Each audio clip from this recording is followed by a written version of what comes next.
vamos juntos falar de futebol, trazer a convocação da seleção brasileira, que jogará nos dias 15 e 18 de novembro, Senegal e Tunísia, na Europa, os 2 jogos na Europa, e vamos a esta convocação, né? Algumas novidades, mas vamos lá. Goleiros, Bento do Al Nassr, Ederson do Fenerbahçe e Hugo Souza do Corinthians.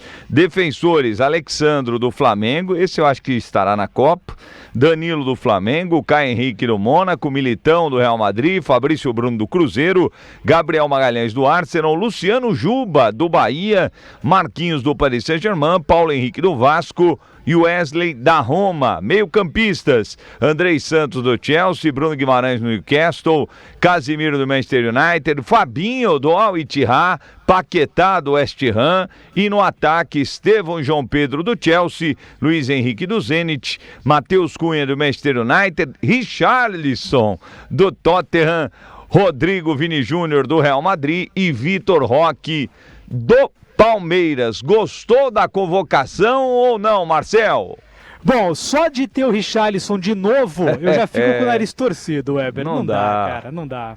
Meu, sei lá, cara, convoca o Luciano do São Paulo. Tô sendo aqui grotesco para realmente colocar que o Richarlison não dá. O Ancelotti tá insistindo com esse jogador. Cara, é o que tudo indica, ele vai pra Copa de novo, porque tá sendo convocado todas as vezes. Já é a terceira convocação do Ancelotti, né, Weber? Uma com eliminatória e 2 de amistosos. Sim. E o Richarlison esteve em todas. E sem jogar, né? Sem jogar. São 16 jogos... 16 jogos até agora na temporada do Richarlison e 3 gols marcados. Não, sem dúvida. Então, assim, é um cara que, pra mim já tinha encerrado o ciclo dele. É igual falaram ontem que o Ancelotti foi em São Januário pra ver o Felipe Coutinho. Não, gente, pelo amor de Deus, acabou. Tem que saber encerrar ciclos, mais ou menos como o Palmeiras está fazendo no Abel Ferreira. Encerra ciclo. Mike, Marcos Rocha, Zé Rafael, Dudu, Rony, cara, encerra. Mas enfim, eu gostei, por exemplo, do Fabinho voltar. O Fabinho é um jogador que está no mundo árabe agora, mas ele tem uma segurança que o Casimiro, quando talvez não puder jogar, o Fabinho responde à altura dentro do estilo que o Ancelotti gosta. Esse primeiro volantão, Weber, mais marcador, por mais que o Fabinho tenha uma dinâmica um pouco melhor de jogo do que o Casimiro, mas é um jogador que pode fazer a função de 5 ali.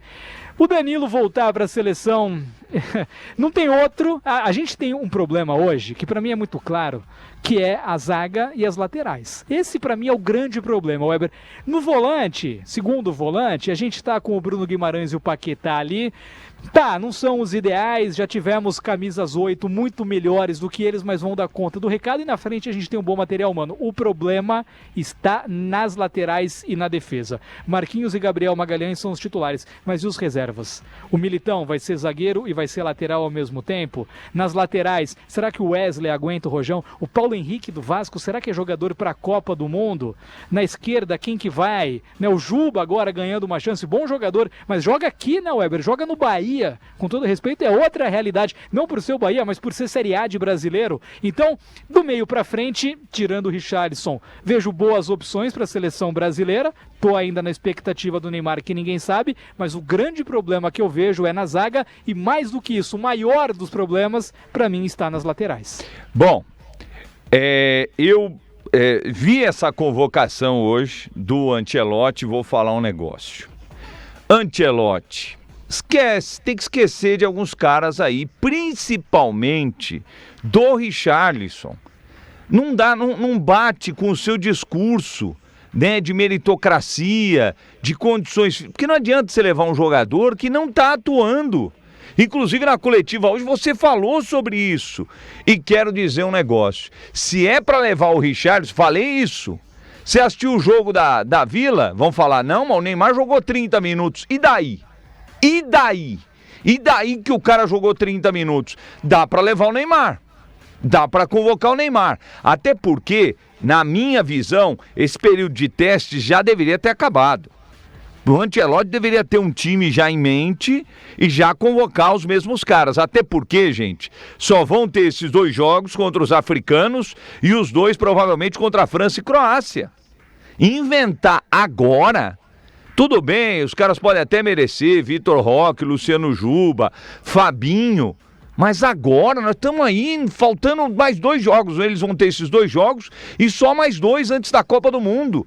Não era o momento mais de ficar testando. Acabou. Tem que trazer e convocar quem você vai levar. Vai levar o Neymar? Não está em condições agora? Dá para jogar mais ou menos? Leva o cara.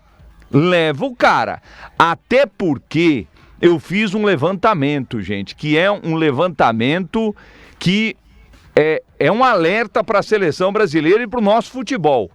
Na Copa de 2014 a 2018, nessa Copa de 14 para 18, só 6 foram da de 14 para 18 convocados.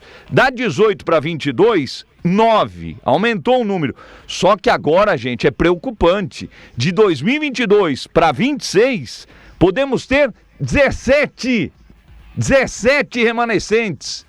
Poderemos ter a mesma equipe que jogou a Copa passada e sem o Neymar. Vocês imaginam que 22 foi uma treta com o Neymar. Imagina sem. E esses caras mais velhos. O Neymar tem de ser convocado. Isso daí tá claro para mim. Inclusive no jogo foi bem. Já mostrou alguns arranques, algumas jogadas, mas é o que eu falo sempre aqui, gente. Vocês viram uma jogada do Robinho Júnior e do Neymar contra o Fortaleza? Eles fizeram a jogada, tocaram pro tal do Guilherme. O Guilherme se atrapalhou com a bola.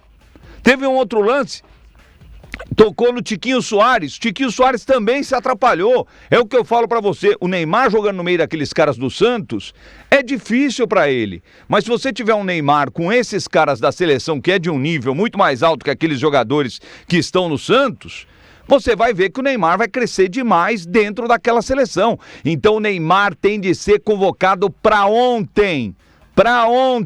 Só o Ancelotti não tá vendo isso, levando o tal do Richarlison, é cegueira. 17, hein?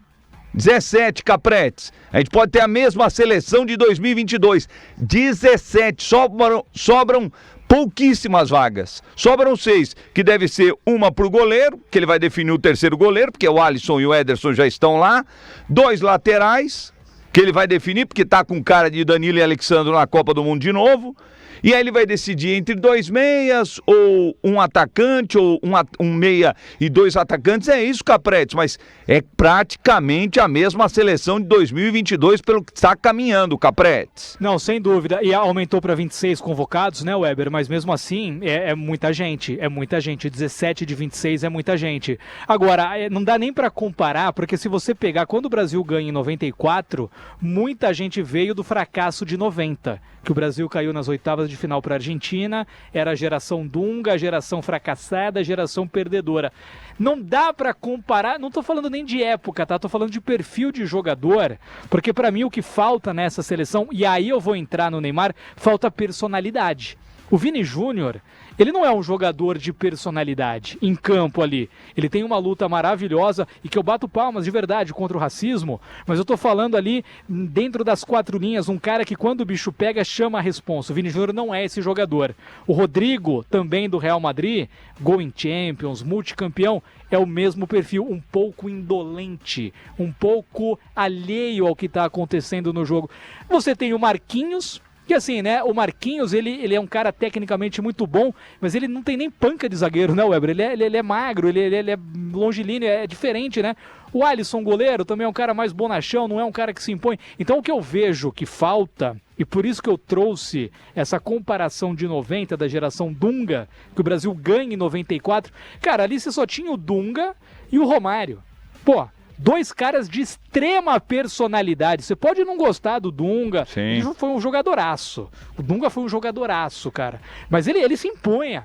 Pô, o Romário é a mesma coisa, cara. O Romário, ele jogava zoando isso, amedrontava os adversários. E agora, quem a gente tem? Então, o Neymar, pra mim, ele seria muito importante nisso. Porque o Neymar, ele pode ter o defeito que for. Eu critico muito a forma com que ele conduziu a carreira. Ele fez escolhas ruins dentro e fora de campo. Quando ele sai do Barcelona e vai para o Paris, depois sai do Paris, vai para a Arábia. Ali ele deu um tiro no pé, muita interferência do pai, não se cuida fora de campo. Mas na seleção, o Neymar dá a vida. Na seleção, o Neymar se impõe. Na seleção, o Neymar, em vários momentos, virou um jogador de rua, que pega a bola e tenta resolver. E era isso que precisava. Aquele vídeo, Weber, você deve ter visto já milhões de vezes, assim como eu, que ele xinga o Fred contra a Croácia, que avança quando o Brasil estava ganhando a prorrogação. E o Neymar inconformado que o Fred foi lá e deixou desguarnecido atrás. Então nisso o Neymar podia ajudar. O Ancelotti, que é um cara sensível a essas coisas, um Ancelotti que sabe comandar grupos, já comandou jogadores do mundo inteiro, de várias línguas, várias nações, ele podia se atentar a isso. O Neymar podia dar esse molho, esse tempero para essa seleção que é bem insossa, né, Weber? O Neymar tem de ir, pô. Os pessoal ficam aqui falando que o Neymar tá aposentado, esquece isso daí, gente. Olha, vocês imaginam a seleção brasileira de 22 sem o Neymar. Sem o Neymar. Mais velha, 4 anos, sem o Neymar.